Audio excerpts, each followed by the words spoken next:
Good morning and a very, very happy morning. We are reading Ikigai, The Japanese Secret of Long and Happy Life. और हम बात कर रहे हैं resilience and wabi sabi की। तो पेज नंबर 172 पे टाइटल ही है wabi sabi and ichigo ichii।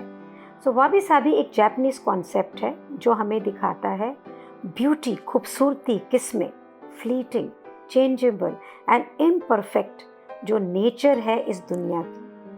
खूबसूरती किस चीज़ की कि देखो कैसे चीज़ें बदल रही हैं, किस तरह से प्रकृति के अंदर कुछ भी बहुत परफेक्ट नहीं है, और फ्लीटिंग, आया गया, क्षणभंगुर, what a beauty in that. So instead कि हम परफेक्शन, जो चीज़ बिल्कुल उत्तम हो, उसके अंदर खूबसूरती खोजें, कैन वी और शुड वी, और रादर द बुक सेज हमें देखनी चाहिए उन चीज़ों में खूबसूरती जो फ्लॉड हैं, जिसमें कुछ नुक्स हैं और जो इनकम्प्लीट हैं। इसलिए जो जापानीज़ हैं वो अपनी वैल्यू को प्लेस करते हैं कहाँ पे? फॉर एग्जाम्पल एक इरेगुलर और क्रैक्ड टी कप पर। किंटसुगी एक वहाँ का आर्ट है जहाँ पर कि तोड़ के क्रॉकरी को मेंड करते हैं, वेरी ब्यूटीफुल। तो वहाँ पर एक क्रैक टी कप है या इरेगुलर है, वो उस टी कप है उसको भी वैल्यू करते हैं। जो चीज़ें इम्परफेक्ट हैं, इनकम्प्लीट हैं, एफेमेरल है, वो ही ट्रूली खूबसूरत हो सकती हैं, क्योंकि ये चीज़ें प्राकृतिक दुनिया से मिलती हैं, उन्हें रिजेंबल करती हैं, उन्हें उनके जैसी दिखती हैं। और इसी से मिलता जुलता कॉम्प्लीमेंट्री एक जापानीज़ कॉन्सेप्ट है इचिगो इचिई। हमने ये बुक भी पूरी पढ़ी, इट्स अ ब्यूटीफुल बुक, जिसको अगर हम ट्रांसलेट करें तो ये निकलता है, ये जो मोमेंट है, ये जो क्षण है, ये एग्जिस्ट करता है सिर्फ अभी, और ये क्षण दोबारा कभी नहीं आएगा। अगर ये निकल गया so it will never come again. और मोस्टली जापान के जितने भी सोशल गैदरिंग्स होती है, सामाजिक लोग इकट्ठे होते हैं, वहाँ पर हर मिलने जुलने वालों के अंदर इसे रिमाइंडर की तरह यूज़ किया जाता है, चाहे दोस्त हैं, चाहे फैमिली है, चाहे स्ट्रेंजर्स हैं। ये बहुत ही यूनिक है and will never be repeated. मतलब आप उस समय जब अपने दोस्त को मिल रहे हैं, परिवार को मिल रहे हैं, तो वो मोमेंट यूनिक है, ये कभी भी रिपीट नहीं होगा। आप उस दोस्त को जब दोबारा मिलेंगे तो दूसरे पल में मिलेंगे, दूसरे ढंग से मिलेंगे। सो मतलब क्या है यहाँ पे? मतलब ये है कि आप अपनी ज़िंदगी का हर मोमेंट एंजॉय करें, पूर्ण रूप से जिएं, उसे खोएं नहीं। किस में? वरीज़ में, चिंता में, या मेरे पास्ट में क्या हुआ या मेरे फ्यूचर में क्या हुआ, उसमें ना खोएं। Rather you live your life moment to moment, इस क्षण, इस पल के अंदर। और ये कॉन्सेप्ट ज़्यादातर जापान की जितनी भी टी सेरेमनीज़ हैं, ज़ेन मेडिटेशंस हैं, जापान के मार्शल आर्ट हैं, उसके अंदर सब जगह इस चीज़ को एम्फेसिस दिया जाता है, being present in the moment, कि इस पल के अंदर, इस मोमेंट में आप जिएं और इसके लिए प्रेजेंट रहें। वेस्ट के अंदर अब जब हम यूरोप के कैथेड्रल्स देखते हैं, स्टोन की बिल्डिंग्स देखते हैं, तो हम एकस्टम्ड हो गए हैं परमानेंस की, कि भाई जो ये चीज़ें बनी हैं ये कुछ चेंज नहीं होंगी। और ये हमें भुला देता है कि एक समय है और एक समय का पैसेज है, हम भूल जाते हैं इस चीज़ों को।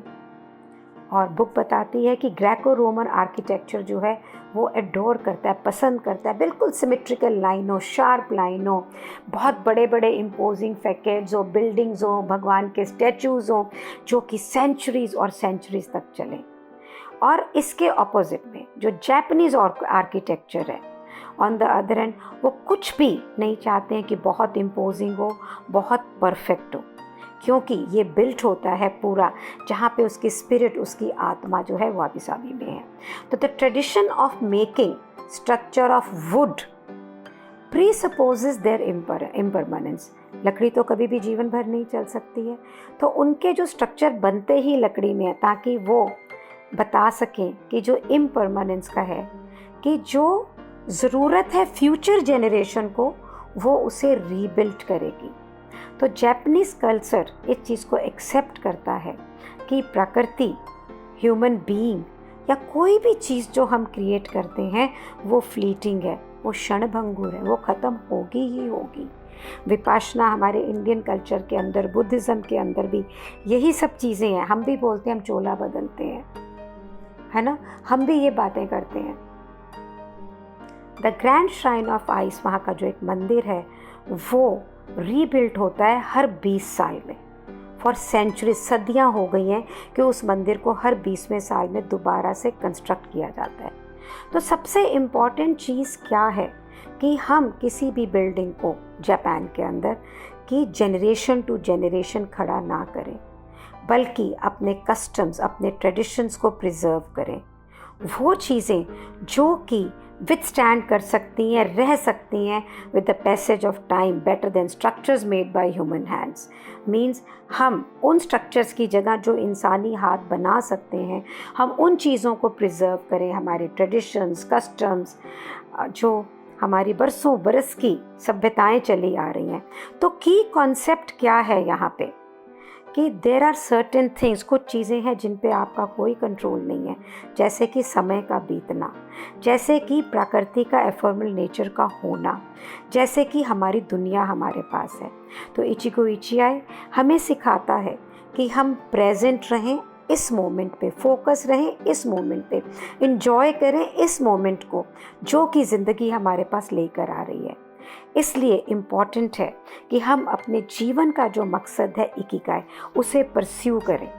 और वाबिसाबी हमें सिखाता है कि हम इम्परफेक्शन की ब्यूटी को एप्रिशिएट करें और उसी में अपनी अपॉर्चुनिटी का ग्रोथ देखें।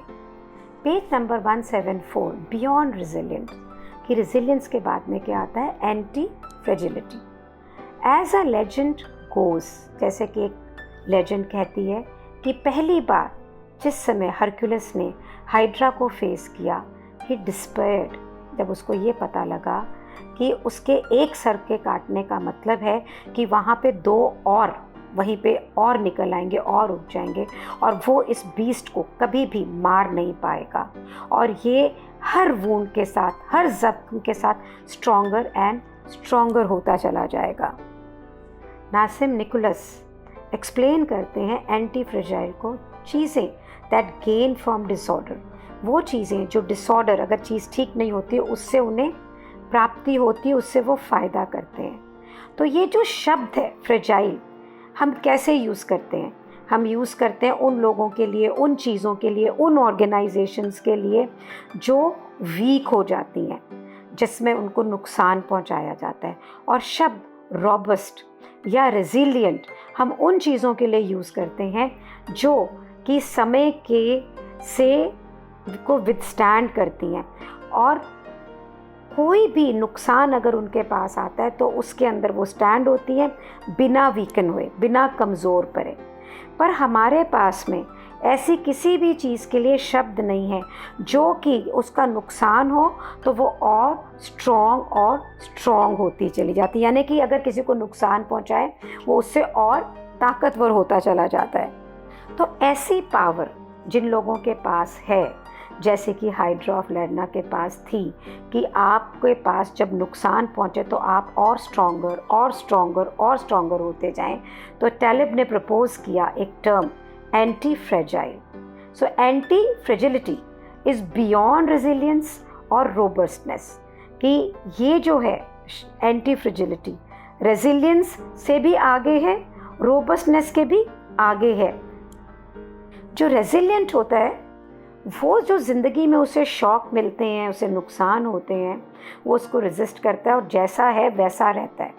लेकिन जो एंटी फ्रेजाइल बंदा है ना, वो किसी भी सर्कमस्टांसेस में बेटर होता जाता है।